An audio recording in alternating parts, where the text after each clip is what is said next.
আজ শনিবার সংসারের সব অশান্তি দূর হবে। অর্থ, সুখ, সম্পত্তি সব আসবে।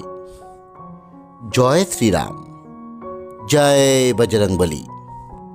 নমস্কার দর্শক বন্ধুরা, আমাদের চ্যানেলের নতুন একটি ভিডিওতে আপনাদের সকলকে স্বাগত। বন্ধুরা, আজ শনিবার, আজ বজরংবলীর কৃপা লাভের এক বিশেষ দিন। আজ যারা বজরংবলীর পুজো করতে পারবেন বা পুজো করছেন, তারা জীবনে যা চাইবেন তাই পাবেন।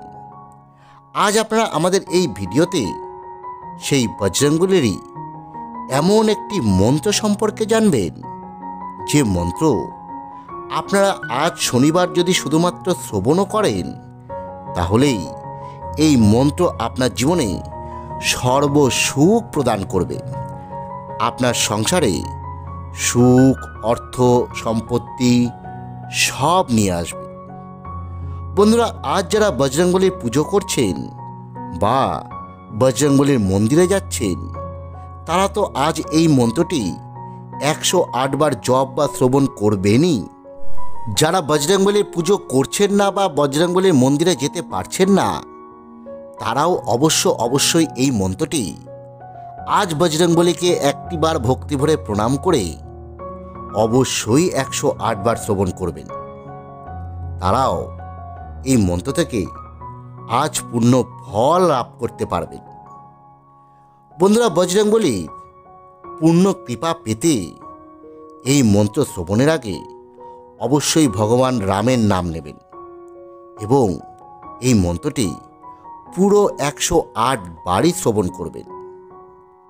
বজরংবলীর কোনো মন্ত্র শ্রবণ বা জপ করতে গেলে তার আগে যদি আপনারা রাম নাম না নেন, তাহলে সেই মন্ত্র কোনোভাবেই কার্যকরী হয়ে ওঠে না। এবং এই মন্ত্রটি 108 বারের কম যদি আপনারা শ্রবণ করেন, তাহলে কিন্তু মন্ত্রটি থেকে কোনো ফল আপনারা পাবেন না। তাই বলছি বন্ধুরা, আজ শনিবার আপনারা হাজার ব্যস্ত থাকলেও এই হনুমান মন্ত্রটি শ্রবণ করতে একদম ভুলবেন না। তাহলে আসুন বন্ধুরা, আমরা এবার শ্রবণ করি বজরংবলীর সেই শক্তিশালী মন্ত্রটি। জয় শ্রীরাম, জয় বজরংবলী। ওং নমো হনুমতে ভয়ভঞ্জনায় সুখম কুরু ফট স্বাহা। ওং নমো হনুমতে ভয়ভঞ্জনায় সুখম কুরু ফট স্বাহা। ওং নমো হনুমতে ভয়ভঞ্জনায়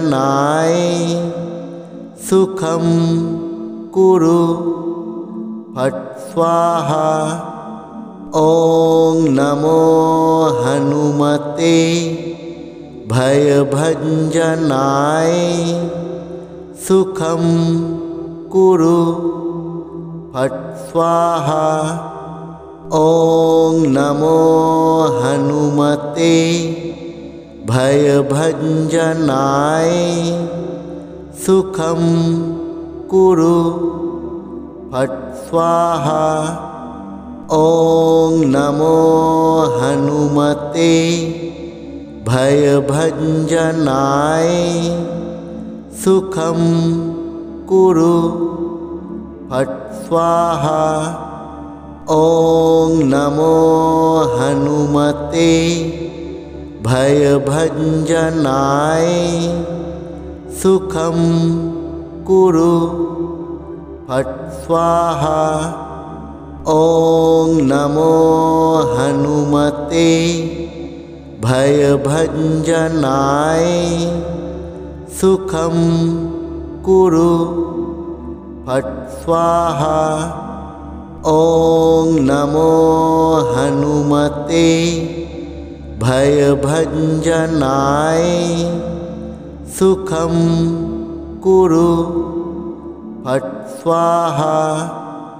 ॐ नमो हनुमते भयभञ्जनाय सुखं कुरु फट् स्वाहा।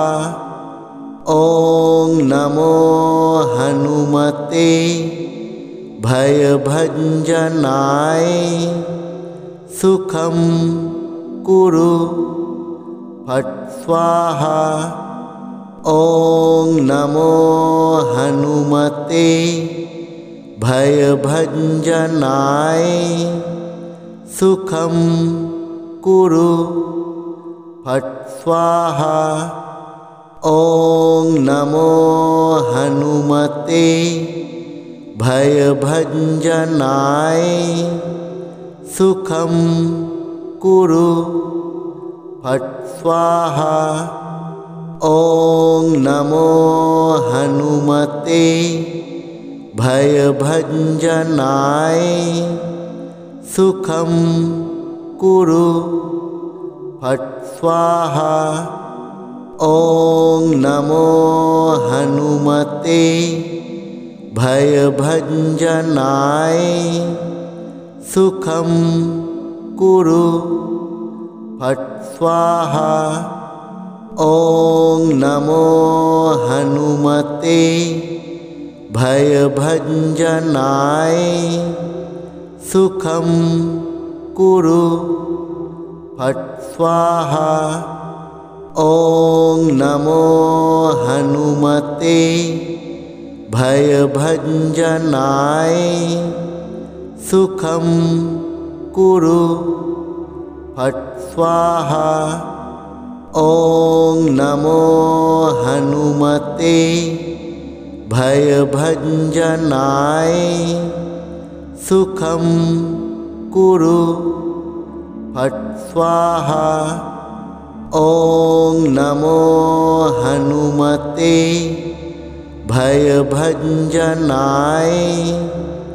सुखं कुरु फट् स्वाहा। ॐ नमो हनुमते भयभञ्जनाय सुखं कुरु फट् स्वाहा। ॐ नमो हनुमते भयभञ्जनाय सुखं कुरु फट् स्वाहा। ॐ नमो हनुमते भयभञ्जनाय सुखं कुरु फट् स्वाहा। ॐ नमो हनुमते भयभञ्जनाय सुखं कुरु फट् स्वाहा। ॐ नमो हनुमते भयभञ्जनाय सुखं कुरु फट् स्वाहा। ॐ नमो हनुमते भयभञ्जनाय सुखं कुरु फट् स्वाहा। ॐ नमो हनुमते भयभञ्जनाय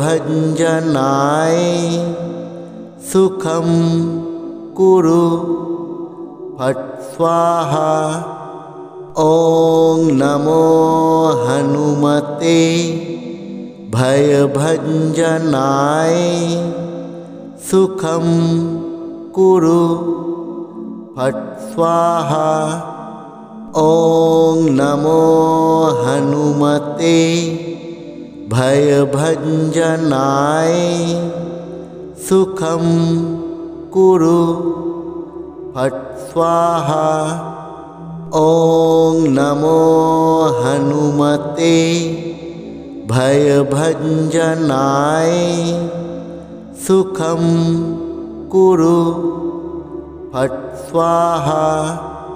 ॐ नमो हनुमते भयभञ्जनाय सुखं कुरु फट् स्वाहा। ॐ नमो हनुमते भयभञ्जनाय सुखं कुरु फट् स्वाहा। ॐ नमो हनुमते भयभञ्जनाय सुखं कुरु फट् स्वाहा। ॐ नमो हनुमते भयभञ्जनाय सुखं कुरु फट् स्वाहा। ॐ नमो हनुमते भयभञ्जनाय सुखं कुरु फट् स्वाहा।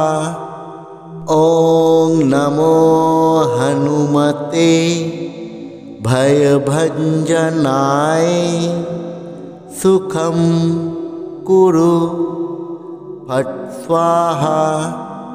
ॐ नमो हनुमते भयभञ्जनाय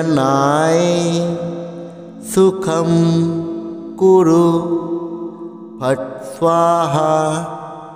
ॐ नमो हनुमते भयभञ्जनाय सुखं कुरु फट् स्वाहा। ॐ नमो हनुमते भयभञ्जनाय सुखं कुरु फट् स्वाहा। ॐ नमो हनुमते भयभञ्जनाय सुखं कुरु फट् स्वाहा। ॐ नमो हनुमते भयभञ्जनाय सुखं कुरु फट् स्वाहा। ॐ नमो हनुमते भयभञ्जनाय सुखं कुरु फट् स्वाहा। ॐ नमो हनुमते भयभञ्जनाय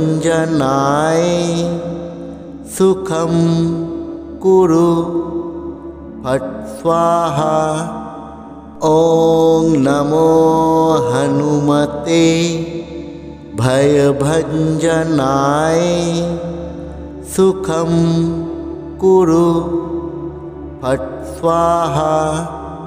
ॐ नमो हनुमते भयभञ्जनाय सुखं कुरु फट् स्वाहा।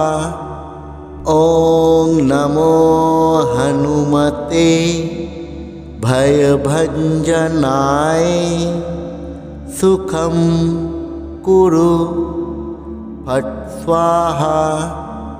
ॐ नमो हनुमते भयभञ्जनाय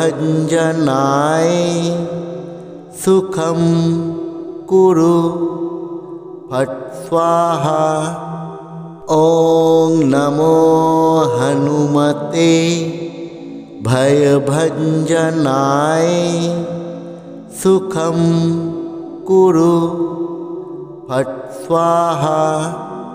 ॐ नमो हनुमते भयभञ्जनाय सुखं कुरु फट् स्वाहा। ॐ नमो हनुमते भयभञ्जनाय सुखं कुरु फट् स्वाहा। ॐ नमो हनुमते भयभञ्जनाय सुखं कुरु फट् स्वाहा। ॐ नमो हनुमते भयभञ्जनाय सुखं कुरु फट् स्वाहा। ॐ नमो हनुमते भयभञ्जनाय सुखं कुरु फट् स्वाहा। ॐ नमो हनुमते भयभञ्जनाय सुखं कुरु फट् स्वाहा। ॐ नमो हनुमते भयभञ्जनाय सुखं कुरु फट् स्वाहा। ॐ नमो हनुमते भयभञ्जनाय सुखं कुरु फट् स्वाहा। ॐ नमो हनुमते भयभञ्जनाय सुखं कुरु फट् स्वाहा। ॐ नमो हनुमते भयभञ्जनाय सुखं कुरु फट् स्वाहा। ॐ नमो हनुमते भयभञ्जनाय सुखं कुरु फट् स्वाहा। ॐ नमो हनुमते भयभञ्जनाय सुखं कुरु फट् स्वाहा। ॐ नमो हनुमते भयभञ्जनाय सुखं कुरु फट् स्वाहा। ॐ नमो हनुमते भयभञ्जनाय सुखं कुरु फट् स्वाहा। ॐ नमो हनुमते भयभञ्जनाय सुखं कुरु फट् स्वाहा।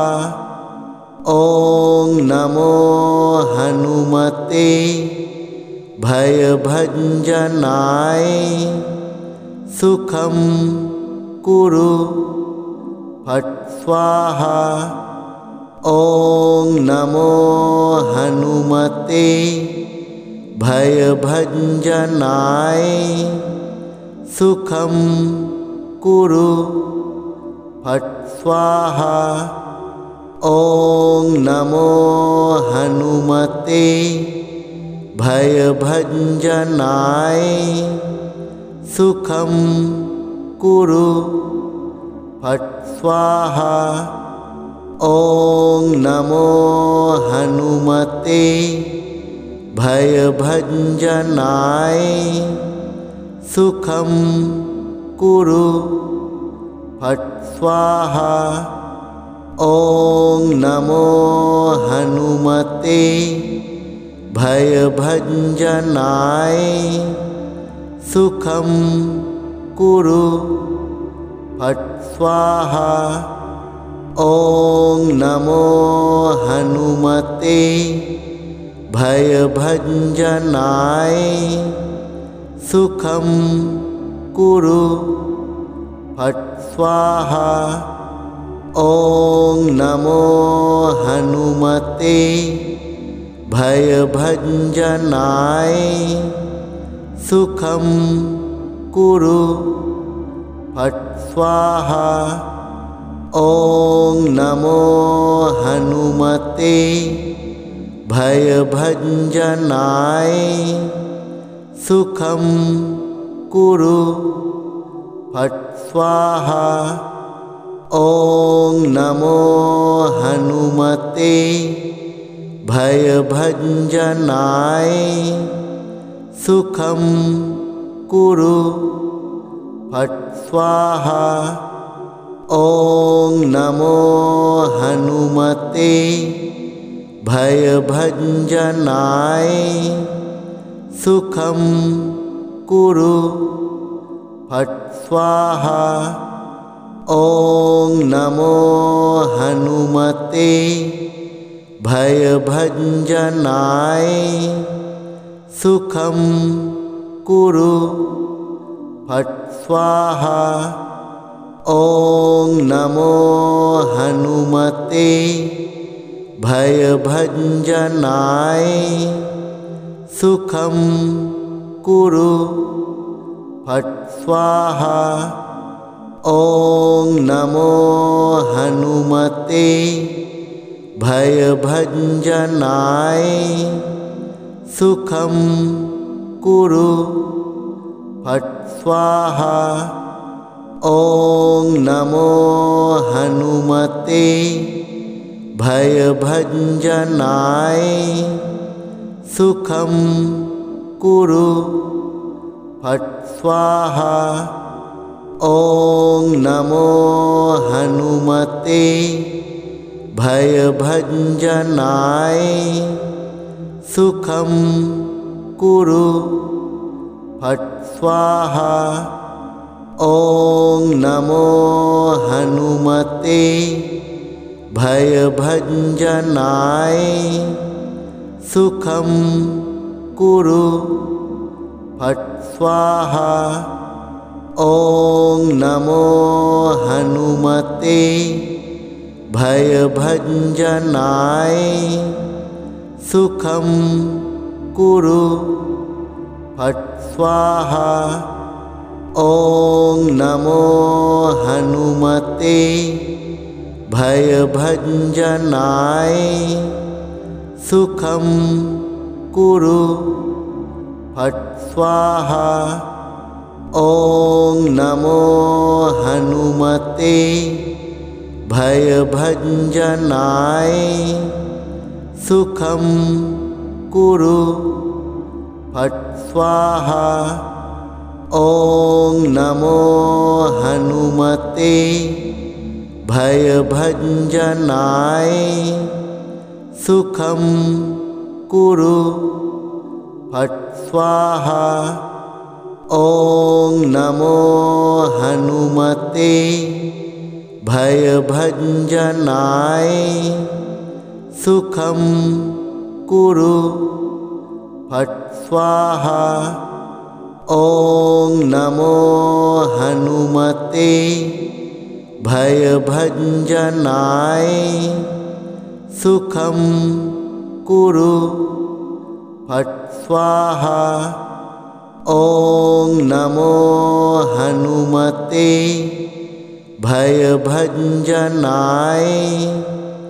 सुखं कुरु फट् स्वाहा। ॐ नमो हनुमते भयभञ्जनाय सुखं कुरु फट् स्वाहा। ॐ नमो हनुमते भयभञ्जनाय सुखं कुरु फट् स्वाहा। ॐ नमो हनुमते भयभञ्जनाय सुखं कुरु फट् स्वाहा। ॐ नमो हनुमते भयभञ्जनाय सुखं कुरु फट् स्वाहा। ॐ नमो हनुमते भयभञ्जनाय सुखं कुरु फट् स्वाहा। ॐ नमो हनुमते भयभञ्जनाय सुखं कुरु फट् स्वाहा। ॐ नमो हनुमते भयभञ्जनाय सुखं कुरु फट् स्वाहा। ॐ नमो हनुमते भयभञ्जनाय सुखं कुरु फट् स्वाहा। ॐ नमो हनुमते भयभञ्जनाय सुखं कुरु फट् स्वाहा। ॐ नमो हनुमते भयभञ्जनाय सुखं कुरु फट् स्वाहा। ॐ नमो हनुमते भयभञ्जनाय सुखं कुरु फट् स्वाहा। ॐ नमो हनुमते भयभञ्जनाय सुखं कुरु फट् स्वाहा। ॐ नमो हनुमते भयभञ्जनाय सुखं कुरु फट् स्वाहा। ॐ नमो हनुमते भयभञ्जनाय सुखं कुरु फट् स्वाहा। ॐ नमो हनुमते भयभञ्जनाय सुखं कुरु फट् स्वाहा। ॐ नमो हनुमते भयभञ्जनाय सुखं कुरु फट् स्वाहा। ॐ नमो हनुमते भयभञ्जनाय सुखं कुरु फट् स्वाहा।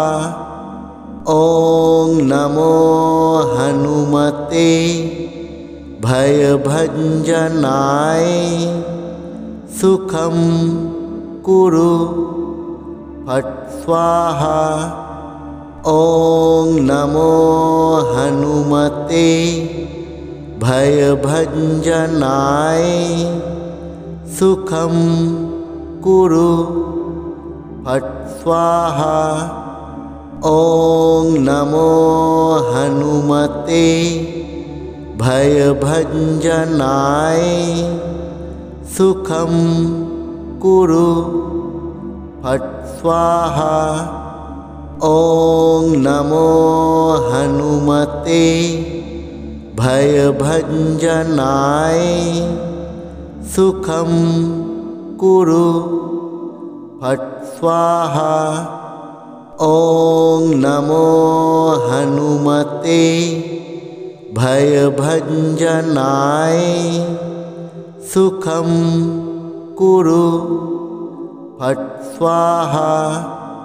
ॐ नमो हनुमते भयभञ्जनाय सुखं कुरु फट् स्वाहा।